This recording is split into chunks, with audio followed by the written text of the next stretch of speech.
to For Your Institution, presented by Mongoose. Today's episode, Managing Burnout Across Campus. We should have a very good conversation for you.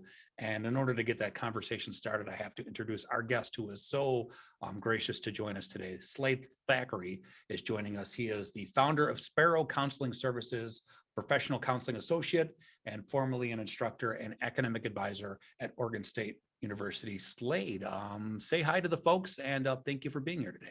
Hello, everyone. It is, as counselors say, it really is an honor to just be in this space and to be with you. And I'm looking forward to learning from you. I know I will be saying a lot, but really I'm looking forward to learning from you as well. All right.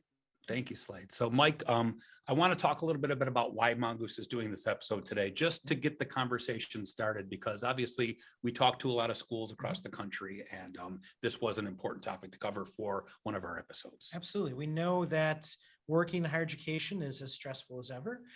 We know that lots of folks working on campuses, wanted some more resources. So we were excited to reach out to Slade and to have him join us today. And hopefully we give you plenty of takeaways to help you on your journey.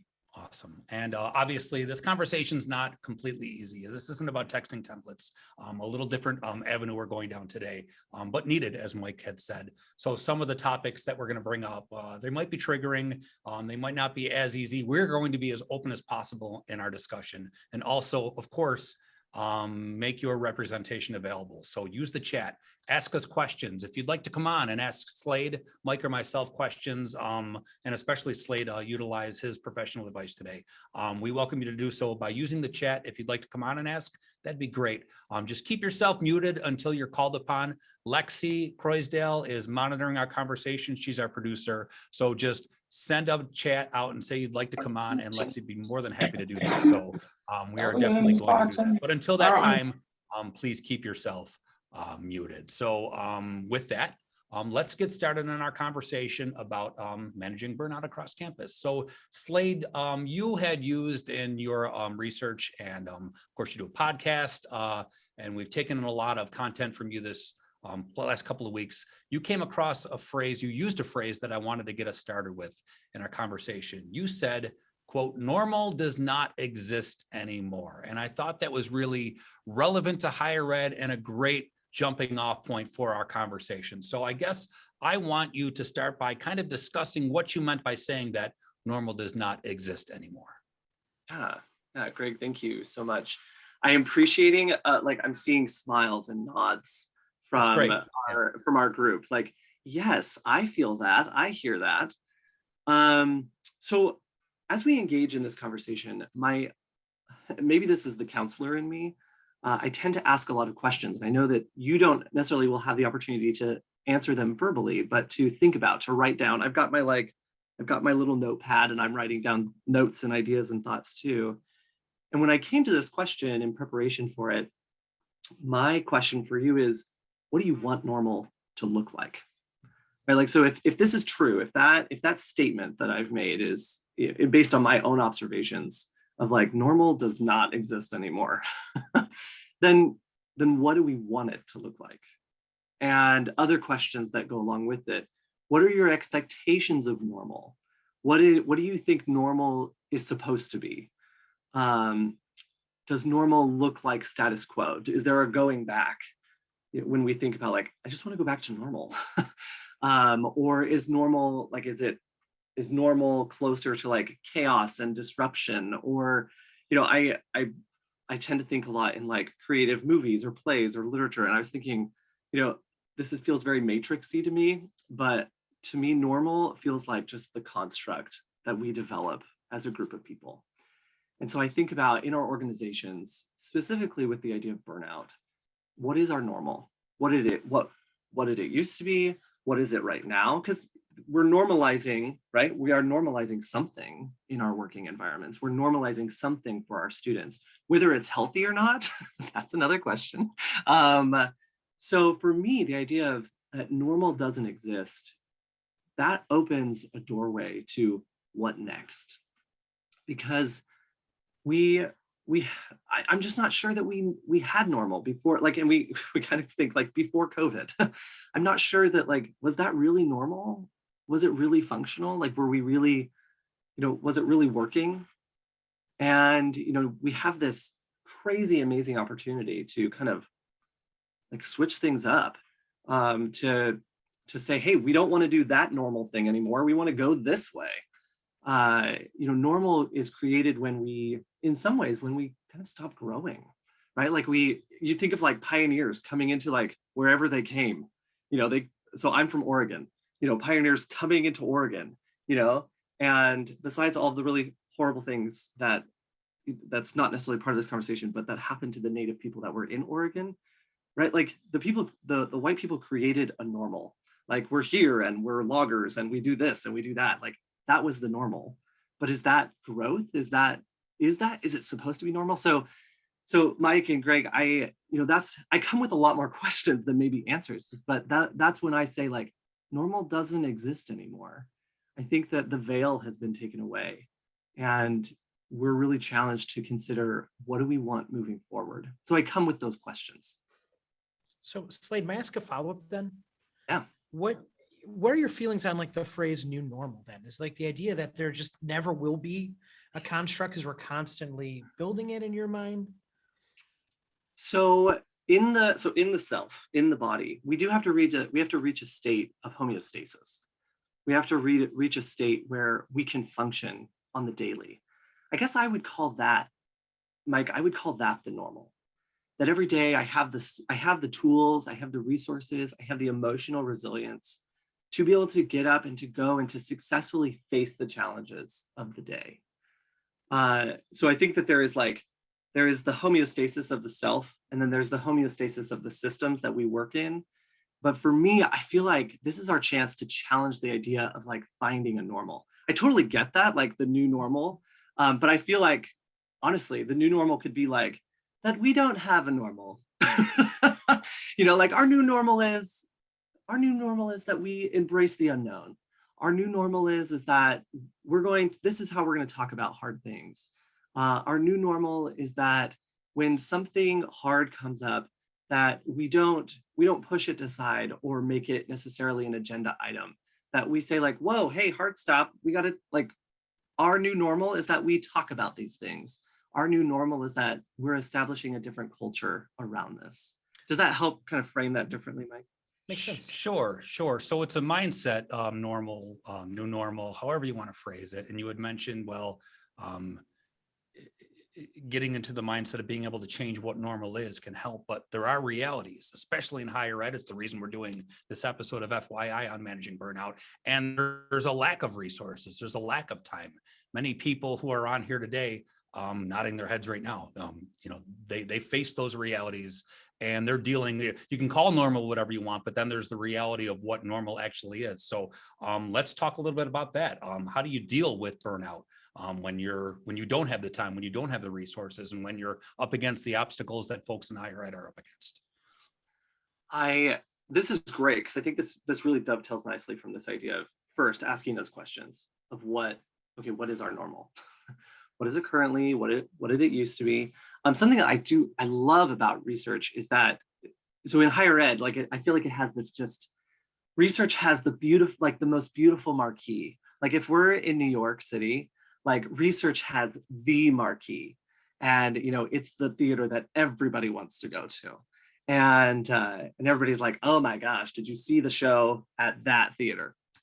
And then there's other marquees that are like maybe not getting as much attention. But if we were to break it down, and if we were to like take the shine away, research is about asking questions. Research is about being curious. And so I preface that, I provide that framework because this idea of, okay, then how do we manage burnout?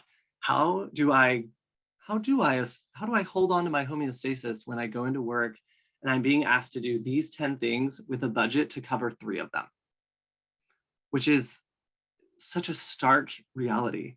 And then add on top of it your human emotions that you're like, I actually really care about these people that I work for. I really care about these students that I'm trying to support. But how do I deal with the fact that my budget does not match my heart center? Like my budget does not allow me to advise the 50 students that need advising. They don't allow me to, it doesn't allow all the students who need to go to a counselor to go to a counselor. It doesn't allow me to provide the scholarships that we need to provide. So again, more questions.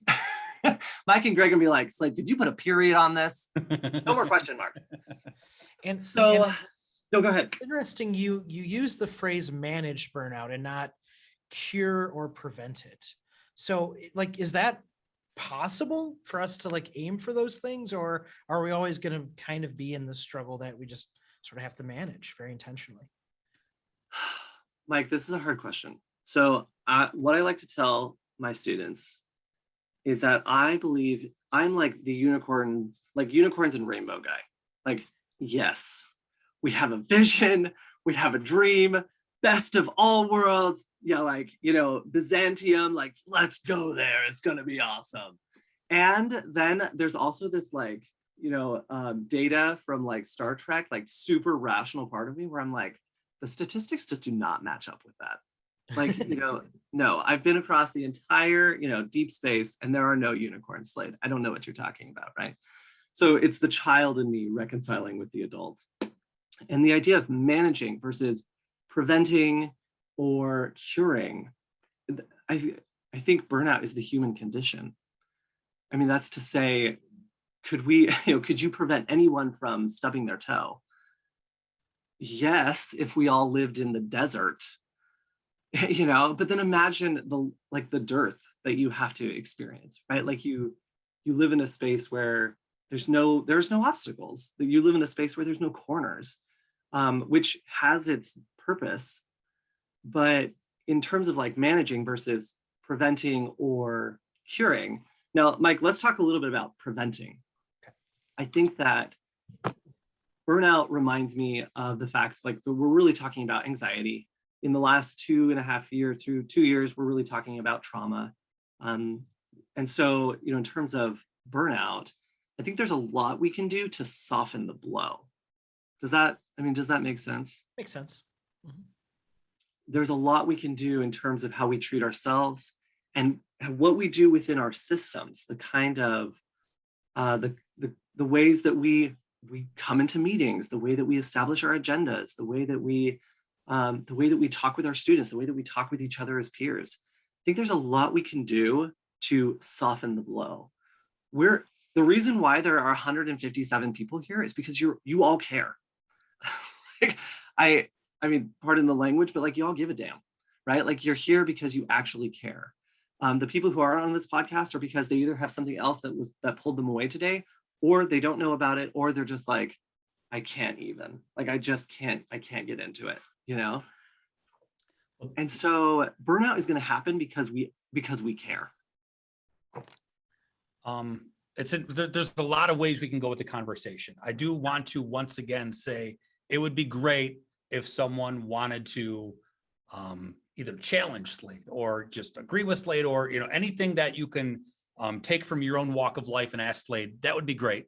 If not, we can handle the conversation, but I do want to make sure that that avenue is available to you. What we cannot do, and Mike said this, is give you a bunch of texting templates that are going to solve all your problems today. So we can have a conversation. We can hopefully offer hope, and I'm hoping that's what we do. And I think Slade is great for that, because I am super cynical. Audrey puts in the chat that she's unicorns and rainbows. I'm the complete opposite of that, and I'm very cynical about everything.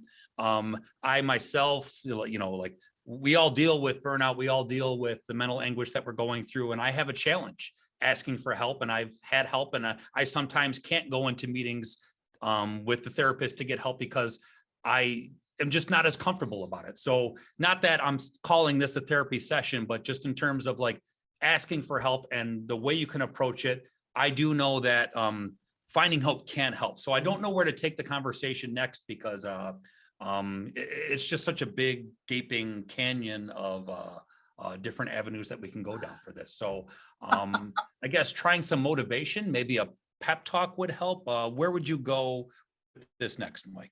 Maybe hope, discussing what actually hope is. the Okay, data. so how's this? What do you say to someone who is challenged by the fact that students now tell them that a degree isn't worth it anymore? So that's a huge thing in higher ed. We're dealing with declining admissions and things like that. So there's the belief out there that a degree isn't worth it. I don't believe that, but that is definitely something that folks watching today will have to deal with. Yeah. And we don't have to talk about this, but just to put it on our docket as well, if we want to talk about this, is the hard reality of like that self-care is in some way, like when you hear that I love the title of this article that I was digging into in preparation for this, is that self-care isn't enough. Right. So we can go there as well, Greg and Mike, if that feels relevant to our conversation. But let's tackle this question, because I'm sure that all of us have heard something like this from a student, is that it's just not worth it. I've had students, as an advisor, I've had students who come through their entire program and they'd say, I have no idea why I did this, which is what tipped me off into the land of research, because I wanted to know why. I wanted to understand what was going on. And so I guess in terms of hope, I want to turn you to this, Greg and Mike, I'll maybe be more of a teacher and less of a therapist in this moment, but I want to turn you to questions that you might ask yourself, or ask that student in that space of like, okay, tell me more. Like, what does this mean? Because you don't just wander into, not a lot of us just like wander into university. There was an inciting moment, even if it was like, parents told me this was my next step. Okay, then what are you going to do with that next step? What, you have this degree, if they're pursuing it or considering pursuing it, give me the so what, right? Like, so many of us live in the land of presentation, right? Here's the now what, and then the so what, right? Like, so what? So what are you going to do with your life? Okay, so tell me what's next. Because for some people, perhaps that either the 4-year or the 2-year path, pursuing a degree, perhaps that isn't the right path for them right now. And do they have a concept of what is next? Do they have an idea? Do they know how they're going to catch themselves? That's Greg and Mike, that's when I sit with students, because I know that for me, a degree was the way to go for me. That I wanted to be a teacher. I wanted to improve my ability to sit with people in terms of their mental health. And now I want to understand that better, and I want to influence the system as an agent of change. Each one of my steps required a degree. So, when we break it, I want to challenge students to break it down. Break it down for me. Okay, so no degree. Tell me what's next. Not as a challenge, not as a I guess it is a bit of a challenge, but not as a hey, what are you going to do with the rest of your life? But as okay, show me what's next. Show me the path, because let's bring it back to the topic of hand, managing burnout. You're going to have education of some kind. If you're like, well, I'm just going to I worked with an individual who was like, I just want to work on a horse ranch for the rest of my life. I said, great.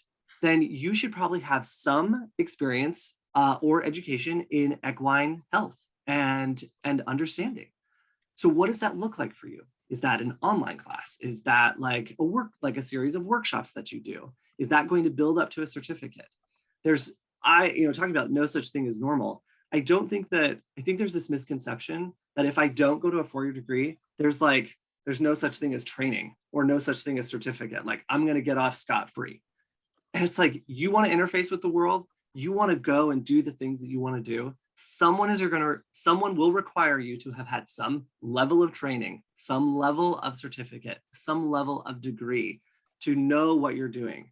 Because the walk into a company and grow there. I mean, honestly, that's training again, but walk into a company and grow there, that I'm not seeing that in the literature. That model does not exist as much. I mean, maybe it's still out there, but this idea of a degree isn't worth it anymore. Okay, well, pull away from degree and tell me, is education worth it?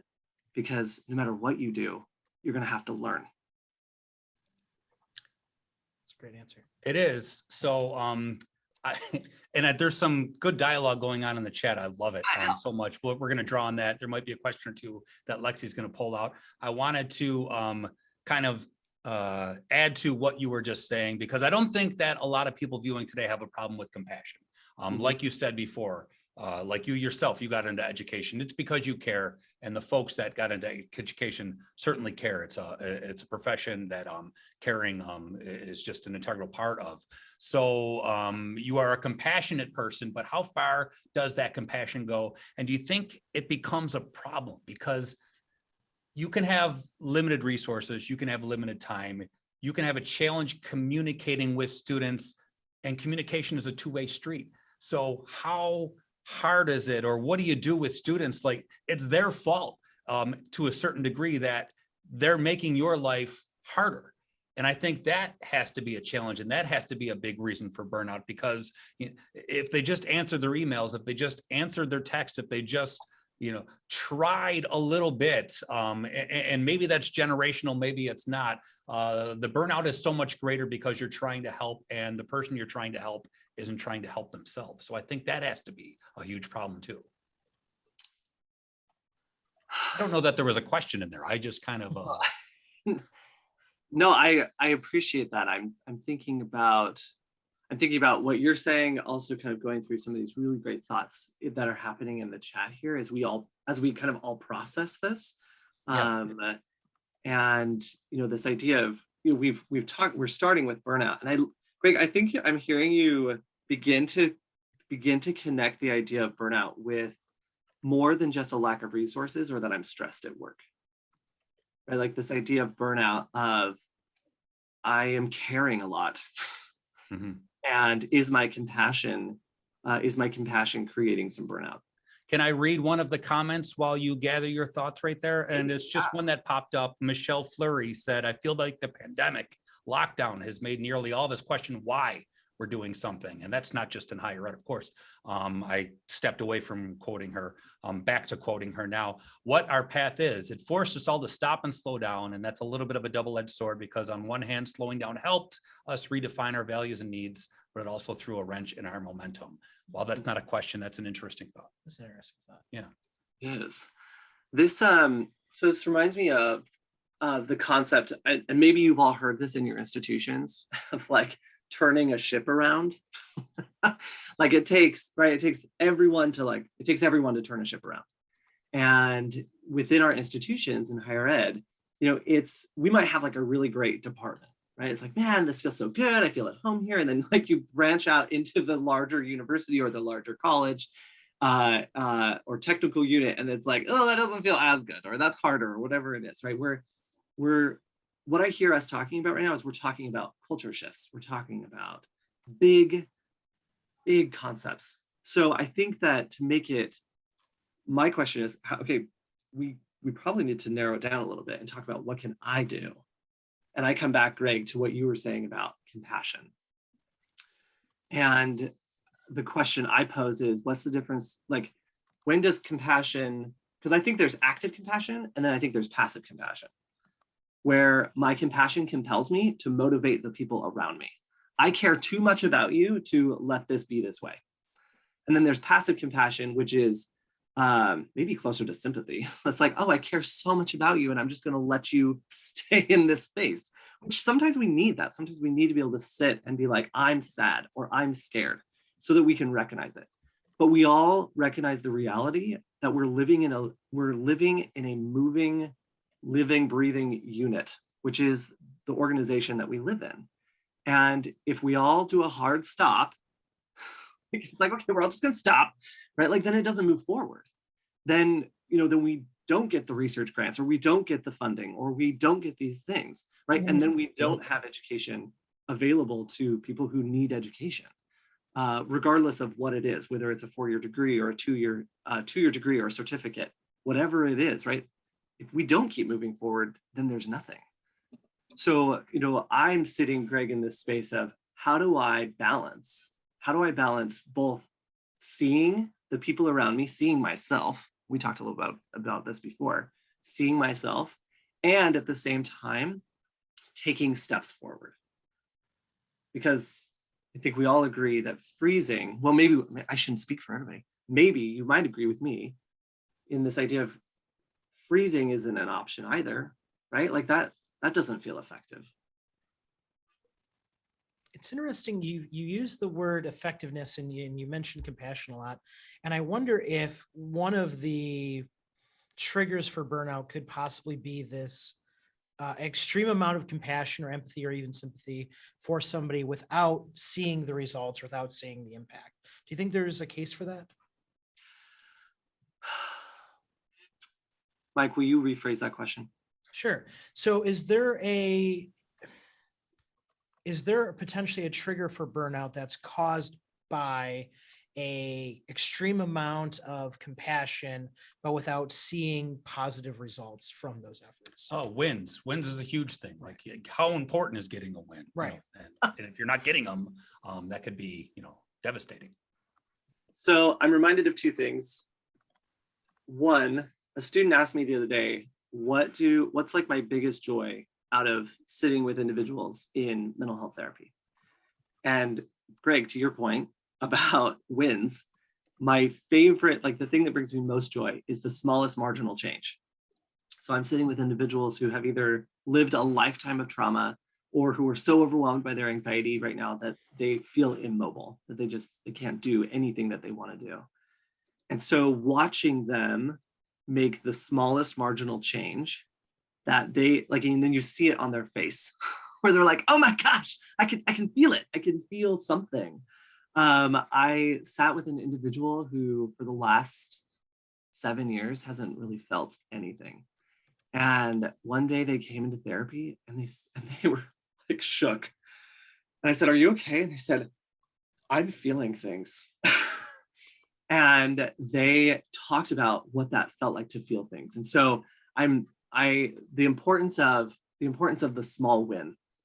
I'm taken to that place of, can we use our compassion as a superpower instead of necessarily like as a warm blanket, like compassion hopefully soothes us, but also as like a beacon. Like somebody else's compassion doesn't just act as something that soothes you, but that it motivates you. Where it's like, oh, they believe in me. And that's what counselors can do for individuals, is that it's like, oh, somebody believes in me. Because sometimes our self-efficacy is so low that we need that crutch. We need the other to tell us that they believe in us so that we can believe in us. And so this idea of that compassion, there is such a thing as compassionate burnout. Like we can burn out on compassion because we care so much and we don't feel like we're getting that reciprocation or we're not seeing growth. The other thing that you remind me of, sorry, should I pause there? I have a tendency to like go on. Should I pause or should we keep going? Oh, you're doing great. Yeah. The other thing that I'm reminded of is this article, Why Self-Care Isn't Enough. So in our systems right now, I think that perhaps if we sit in admin or if we just even like we're sitting next to our coworker, we're like, you should really take care of yourself. I work with a local middle school and the principal said, whatever you do, just don't talk to my teachers about self-care. And I was like, oh, okay. Why? She says, they hate it. Don't say that word. It is a swear word in our school. Don't say self-care. And so I wanted to know why. I wanted to know what was going on. And so I, instead of like going and asking those teachers, I thought, well, I'll go into the literature and into the artifacts and see like what's happening with self-care, and pulled this great article about how self-care isn't enough, but they are applying it to systems where they are constantly brushing up against trauma. So in this article, they talk about how to practice self-care this is for individuals who work within the juvenile like detention systems or like juvenile justice systems. And that is a system of trauma. That's a system of secondhand trauma where you're hearing these stories. And if you're a parole officer, right, you've got that person where you believe in them and you love them and you're like, please, could we just make a different decision? And so, it's really stressful. And they talk through these principles about how the idea of self-care, of like, oh, go do that somewhere else. Go take care of yourself at home. Go do yoga. Go get a massage. Go do those things. And all of us are like, I go home and I just sit down with my Ben and Jerry's and I watch whatever is on Netflix. And I maybe, if you have children, like maybe I read them a story. Maybe I'm like, okay, goodbye. Like I'm going to bed, right? Like there's no space left in the brain. There's no space left to even like muster the energy for self-care. So you might be like, okay, and what's next? Like, where's the other, like, where's the other shoe? So in this, the authors really challenge us, again, coming back to this place of normal, they challenge us to reconsider what our day looks like. And in these systems, talking about creating gentle hard stops within the day, creating like low hanging fruit for just an individual. Like I know these are the things that like I get I get worried to share them with you because you might be like, come on, Slade, that's so cheesy or so stupid. But I promise there is literature behind this. The power of affirmations, the power of surrounding yourself with things that are positive, the power of surrounding yourself of what would happen if every day at your either most stressful time or whatever it is, you go take a walk, right? Like, or you just set a time every day at 10:30, I go for a walk. I do this. And you might be like, but Slade, is that really going to work? And you might be doing that and you might be like, I've been doing that and I'm still feeling like I need something more. Okay. And then this is where we slow down. This is the slowdown. And this is where we ask ourselves the questions of what am I going to do next? What am I going to do next, right? Before we even ask the system, like, what is it going to do? What am I going to do next? Because I need this. I need self-care, but by the end of the day, I can't do it. I can't do that self-care or it's super hard. So this article challenges us to think, and this is just one example, right? This is one article that I'm really leaning heavily on. But if I pull up another one from Dan Siegel, who's like neurobiology guru, talks about the concept of rebuilding the brain. And again, highlighting things that are they're hard, but true, which is rebuilding the brain comes back to intention. What do I want today? What do I want out of today? I mean, that question is huge. Like, what if you just started with that question every day? And then, I wasn't planning on this, so I don't have her name. This beautiful idea of maybe some of us could, maybe this, like the hive brain here, the 152 people in here right now, the idea of breaking up your days into a series of wins, right? So like, if it like the first half of the day didn't go the way you want it to, okay, reset. How do you want the last half of your day to go? And I don't have that woman's name in my head. But yeah, Lindsay, yes, remind like the 7 habits, right? Like I've got Stephen Covey in my notes here as well. But so, this breaking that down, Greg and Mike, of going from where we first started, which now I've lost that, but where we're ended now, of what do I want that day to look like? And how do I give myself the opportunity? Oh, sorry. I'm loving what this is like happening. So this is maybe not my words, but anyways, giving ourselves the opportunity to have a win. Do I do that? Do I give myself the opportunity to have a win? I think that's self-care to me. That I give myself the opportunity to win today. You did it. Yeah. I got there. You got to win. The opportunity was there. Super interesting. You had mentioned treating it like turning around a boat a small step at a time. And Lisa says she uses that as her mantra. I think the last 2 years, that boat was that one that was jammed inside the Suez Canal. That's the metaphor I thought of when I saw that. So the dialogue in the chat is great. We're going to reference that. We did present the opportunity to ask the questions, and I want to make sure we do get to people that did ask questions. Lexi, I know there was at least one question in there I wanted to give you the opportunity to read. So could you do that now, Lexi? Yes, I actually want to start with a question that was asked early on from Samantha. Mhm. They're asking, as your staff is experiencing burnout and they have to communicate with families that are also experiencing burnout, what is the best way to have a productive communication? All right, thank you for that question, Samantha. So,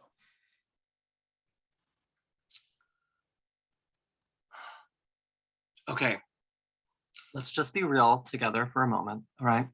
So I oftentimes will tell myself that I have to slow down to speed up. And you might be like, okay, how does that apply? But Lexi, what I heard the question say was, how do I, who is experiencing burnout, how do I sit with families and individuals who are also experiencing burnout? And how do we move forward together? Yes? Am I rephrasing that correctly? yes. Okay. So plug in the idea of slow down to speed up. We all have a destination that we want to get to. You have students who enter their first year, they want to get to that fourth year. Some of them are just, they are on fire and they want to get to that last year like tomorrow. You know, and you're like, okay, let's slow that down, right? And I'm thinking of the concept, the basic concepts of like reflective listening, right? This is just humanity 101. I see you. I see you. Sounds like this is pretty stressful for you. And I feel you. And you don't have to bring your own stress into it, because as if you haven't already, if you can't already tell, I love me some Brene Brown. But I love how she says the stories are earned. You don't have to share your story, but to sit with another human being, you can say, I feel you. I get it. I can see this. Here are parameters, right? Like this is the system we're living in, right? And I will try and help you like bend as many rules as I can, but this is the system. So, right, so I come down to this like slow down to speed up, because what will happen if you just take 30 seconds to acknowledge your own stress, your own burnout in the moment, like, whew, I'm feeling the heat of the day, right? Like this is your last student of the last student of the day, last interview, last presentation, whatever it is, or the last email that you've got to send out to a group of people, and you're like, I just can't, you know? So what happens if you take 30 seconds and you say like, I see you, I see what's happening on the inside. And then you say that to the other person, I see you too. What happens, you know, what happens then? So it's again, Greg and Mike, I love how we started this with saying, we're not here to necessarily offer like, you know, a pill or a fix-all. It's really a question. Is what happens if I do that? What happens if I slow down for that 30 seconds? I don't know, because I haven't tested this theory yet, but my hypothesis is that on the other end, that most of the time that individual will come to the place that they want to be. Not necessarily quicker, but they will be where they need to be in the moment they need to be there. So slowing down to speed up.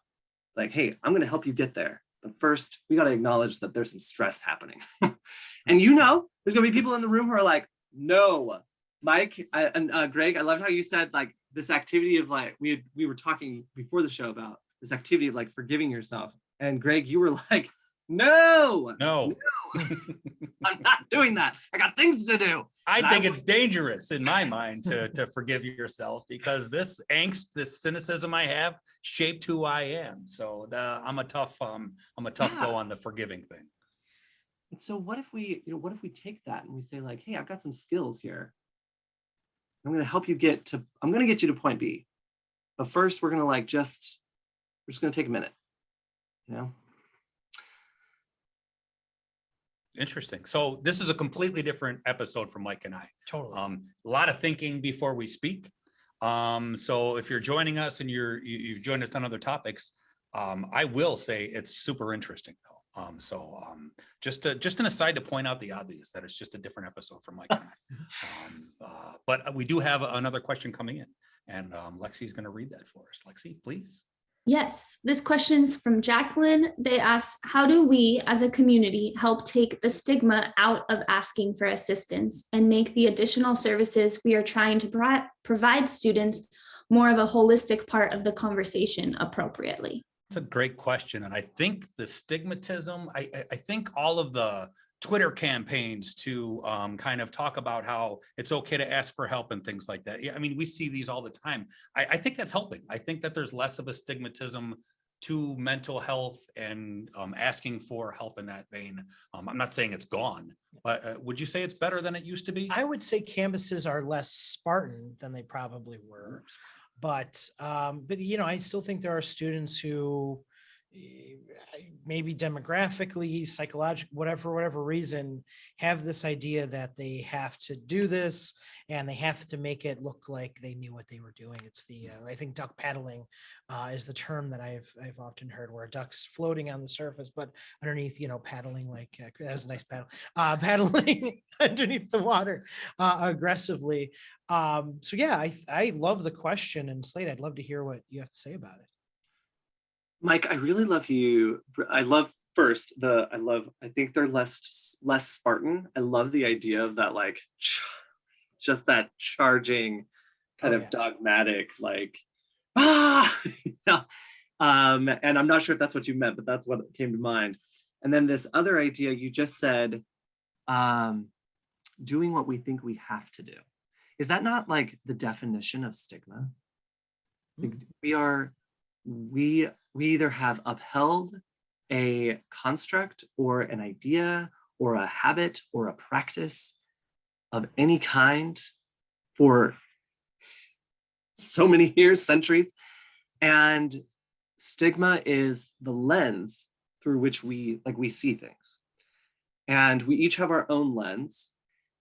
And if we were sitting in more of a workshop setting, I would go into an exercise called distinctions. And I'd want to know what is stigma and what is it not? Or I'd want to know what are all the things that make up, what are all the things that make up a stigma? And as I just think of, you might even be able to like engage with us in the chat. What are all the small pieces that make up a stigma? Because the first one that comes to mind is pain. And there might be a positive side of stigma, but really, when we're talking about stigma, it is the lens through which we judge other people and things and concepts and ideas. I love, Audrey says, I think that stigma is the definition of normal, like be this or you don't fit. So Jacqueline, to come back to your question, how do we break down stigma? Right? And how do we include them? And how do you communicate that to a student? So it's okay for me to recognize a stigma and realize, just in terms of like seeking help for something, if I'm not doing great and I want to talk to someone about it, but there's a stigma built up and I'm embarrassed to do so. For me to get through that fight, it's a personal battle. That's tough. Now recognize that someone that you care about, someone you're trying to help, needs that help. And you recognize that, and maybe they recognize that, but now you have to try and help them ask for help. That's just a bridge too far, maybe. That's even tougher. So because it's not you trying to fight through a stigma, it's trying to convince someone else to do that battle, and that teaching someone else to be brave. That seems like it would be even more difficult. That's kind of what you do for a living, Slade. So. So Jacqueline, I think that to answer that question directly, I think that if we were partners, Jacqueline, if we were working on this project, I would say, let's get curious and let's find out what stigma means in our school. Right? Currently, how is that presenting? And even if you're like, how do I do this in my own individual, my own role? How do I break down stigma? Because you can. It's hard because you might feel like you're just really like you're really fighting against, the obstacles of your system. But then how does that branch out to other pieces and other people? So that's, Jacqueline, if we were working together, that's what I would say is let's get curious together. And first, let's ask ourselves what stigma is and what it is not. And then what are all the pieces that make up stigma?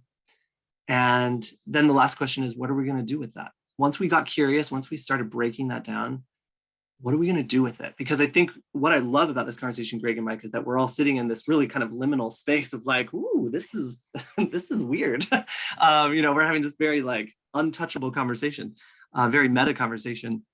But the next question is, what do I do with that? And maybe there's a part 2 to this conversation. What do I do with all of that? That would be my next question. Okay, that's interesting. And Patrice brings up a point about, recognizing when students need extra help and reaching out to them. And there's that term in higher education, at-risk students. Sometimes that's very on the nose in terms of them being at risk. But I appreciate the point.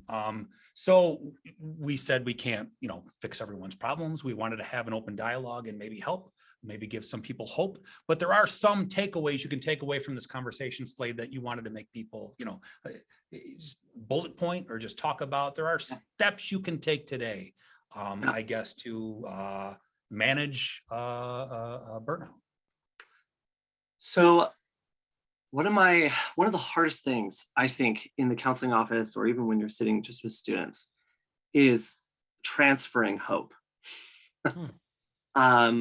I am, if this reference lands, I am definitely a Pollyanna, that character who sees everything through, just those rainbow crystals, and I am hopeful. I believe in better systems, and so the hardest thing is, how do I transfer that? Because it can be cliche, it cannot land, because lots of people might not be feeling the same kind of hope, and so. Jessica, I love Pollyanna. So again, I'll just sit and be vulnerable for a minute, because what I have to offer you in terms of next steps, again, are questions. This is such the this is such a very kind of a framework of what a counseling session might be. And in my own opinion, a good counselor is going to infuse you with questions to ask, because something I love from Van der Kolk, who is a brain researcher, he says that the brain has everything inside of it. And yes, there is harm or damage or injury that can be done to the brain, but the brain, the body, it has everything inside of it. And so as your friend sitting with you today, Greg and Mike and everybody here on this episode, as your friend, I'm not here to necessarily pour anything into you, but perhaps maybe to ask some questions that when you sit with them tonight or later today, that they might challenge you to consider where your hope is. So the first question is, what is your center? At the very, when all the chips are down, as they say, when it hits the fan, or as my ranching family might say, right? When it's all there, what is my center? It is a big question, yet it's also very narrow, kind of, more very specific question. What is my center? I was going to tell you another story, but I'll go into the next question. Next question is, what is your intent with work? And this is not to challenge you necessarily on you have to, what I tell my students sometimes is, sometimes you just go to work to pay the bills. Sometimes you just do that. And that's your intent. You're I've got to have food. I have to have some place to sleep. Because we all know, if we pull up Maslow, if we bring Maslow into the conversation today, if you don't have those basic needs, then it doesn't matter. There's no amount of conversations about transcendence and knowing the self that are going to really matter. Because if you don't know where your next meal comes from, and if you don't know where you're going to sleep, then you have got way bigger problems. And so, this idea of what is the intent with your work? And if those things are satisfied, if you do have a safe place to land, a consistently safe place to land, I will say that. If you have a consistent source of food, if you have those basic needs, if you have people who are there to support you, then can you go a little bit further and ask myself, what is my intent with my work today, in this moment, tomorrow, in general? What is my intent? Next question. I tell my clients, and I tell myself this every day. You have to do differently to live differently, and you have to live differently to do differently. So the next question is, are you ready to work differently? Or are you ready to think differently? Questions around stigma, questions around change, questions about movement, social movement, and justice is all about, are we ready to move, right? Like, are we ready to move our thinking? Are we ready to work differently and to try different things? And, you know, what do we need in order to do that? And then the last question for us to consider, and hopefully to give you some hope. I'm not sure, you'd have to tell me. I wish we had like a debrief afterwards. You could all tell me like how this landed. What is your fire? What would you consider is your fire? There is something that gets you up every day. For me, I know that like my kids are a big piece of that fire. And not just because I want to provide for them, but because I got some kids who got like big dreams. And I'm like, okay, then I got to show up. I got to show up, and I've got to do it too. My fire is particularly like, it's what I believe. It's my faith. Like, that's my fire. Like, I got to do good. And so, you know, that's that question of like, what is my fire? And maybe you know some of these things. Maybe this is just like a reminder. When I finish, whenever I'm teaching, I ask the students to think about what shook them, to use the vernacular. Like, what shook you today? Like, what just was like, whoa, I had never even considered that. What was something that was just a reminder? Because I don't think I'm the smartest person in this room. I don't think I'm the smartest person in this world. I'm grateful for every opportunity I've been given. And I think that any one of us, if given the opportunity, could have like stepped up to the plate. So what was just a reminder? And why did you need that reminder today? And then the last question is, what are you going to do with it? Because it doesn't mean anything. It doesn't mean anything if you're not going to do something with it. The work is important, and I guess that's if we can do that, we can remind folks viewing that today. Mike is probably the most passionate person I've ever met on higher ed, in that like it's super fun. Just being around him and sucking up the energy. And if I ever need a reminder of like what we do here at Mongoose, helping schools, it's Mike, who loves schools. And it is refreshing when we get to talk to clients, and Mike gets to do a lot more of that than I do. There's some really cool people working in higher ed, and they do care, and they do have that compassion that you're talking about. And maybe this is a reminder that what they are doing is important, because the fight is more important now than it ever has been. Is that fair to say, Mike? Oh, absolutely. Yeah. So I don't know. So we got that part covered. We had question 4 covered, that the work is important. So if you're viewing, we can answer that one for you. Question just came through. Lexi might be off right now, but I'll just read it. Can you recommend some authors or books that you can get to read and learn? Margarita asked Slade. Margarita, this is a long question. So we've already mentioned.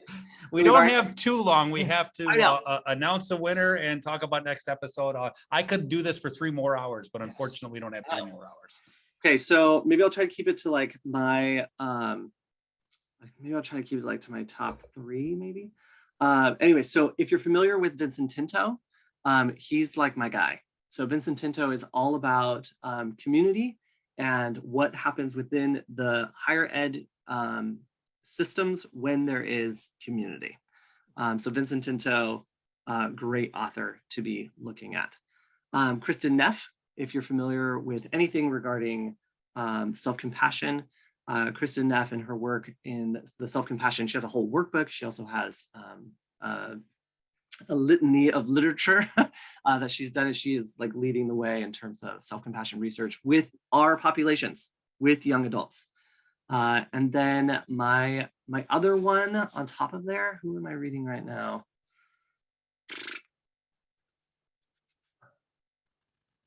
Oh, gracious.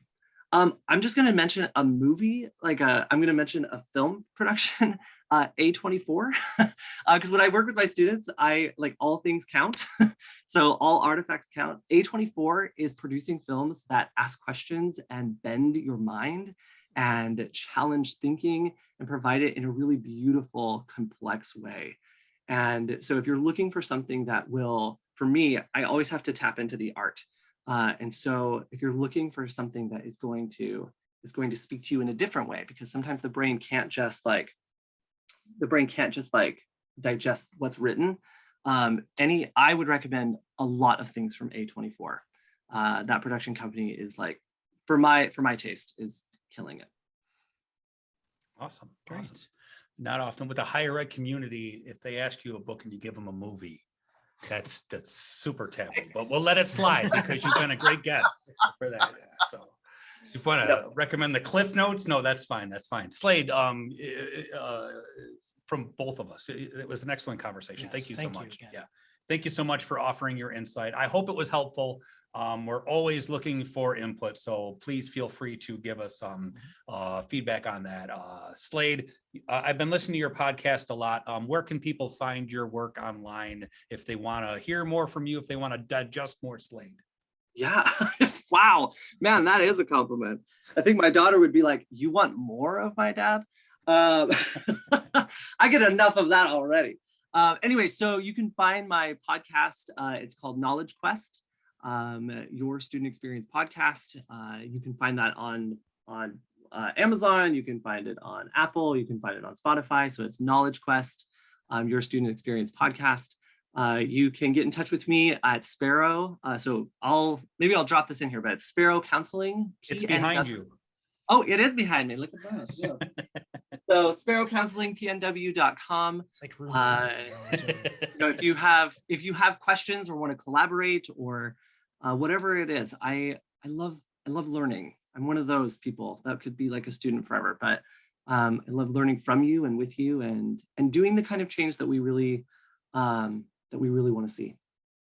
Awesome. Thank you so much, Slade. Don't drop off yet. If you've given us feedback, I want to announce a winner that we had from previous episodes. Slade, you can jump off if you want. You did not win. You were not eligible. I'm sorry to say that, though. We asked for your feedback and lots of people did. We appreciate that. A $200 Visa gift card is going to Angela Fraser, who's the VP of Student Services at Waukesha County Technical College. So congratulations to Angela.